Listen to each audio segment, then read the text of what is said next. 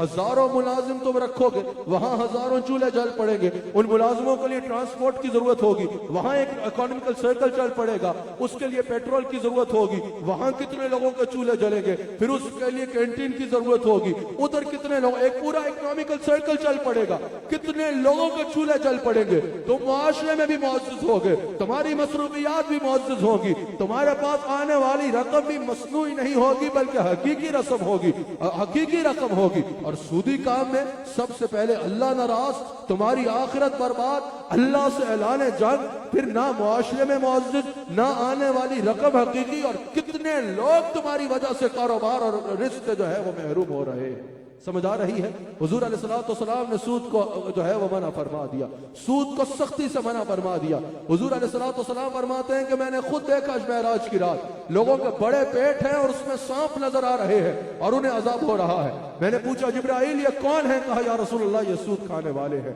حضور علیہ السلام نے فرمایا سود کے 73 درجے ہیں، 73 یعنی اس کے نقصانات ہیں، اور حضور علیہ السلام نے فرمایا سب سے کم یہ ہے جیسے کوئی اپنی ماں کے ساتھ زنا کر لے۔ یہ سود اتنی خطرناک چیز ہے، یہ سود اتنی منحوس چیز ہے۔ آج سے ارادہ کرو، مجھے دنیا بھر میں اس وقت آروائی پہ سنا جا رہا ہے یا جہاں جہاں میری آواز پہنچ رہی ہے، آج سے ارادہ کرو ظاہری نقصان ہوتا ہے تو ہوتا رہے۔ جب غلامی رسول میں موت قبول کا نعرہ لگاتے ہو تو غلامی رسول میں 4 پیسے نہیں چھوڑ سکتے۔ اعلان کرو کہ آج سے بھوک برداشت کر لیں گے لیکن سودی نظام کا خاتمہ کرنا ہے۔ سب سے پہلے صرف حکومتوں سے تقاضا نہ کرو کہ حکومتیں ختم کریں، تم اپنے گھر سے شروع کرو نا۔ سب سے پہلے اپنے بینک میں جاؤ اور کہو کہ مجھے سود کا 1 روپیہ بھی نہیں چاہیے۔ سب سے پہلے اپنی ذات کی اصلاح کرو اور کہو کہ میں نے سودی نظام سے آنے والا 1 پیسہ بھی نہیں کھانا، کیونکہ یہ اعلان جنگ ہے اور میں نے اللہ کے خلاف اعلان جنگ نہیں کرنا۔ اور پھر ریاست کو تلقین کرو، اللہ اکبر۔ پھر حضور علیہ السلام ارشاد فرماتے ہیں، اپنی اونٹنی قصوہ پہ جلوہ گر ہے، فرما رہے لوگوں میری بات کو غور سے سن لو، جو موجود ہے وہ شور سے سنے اور پھر ان تک یہ بات پہنچائیں جو موجود نہیں ہے۔ حضور فرماتے ہیں آج میں زمانہ جاہلیت کی تمام رسموں کو اپنے پاؤں تلے روک دیتا ہوں، تمام زمانہ جاہلیت کی رسموں کو۔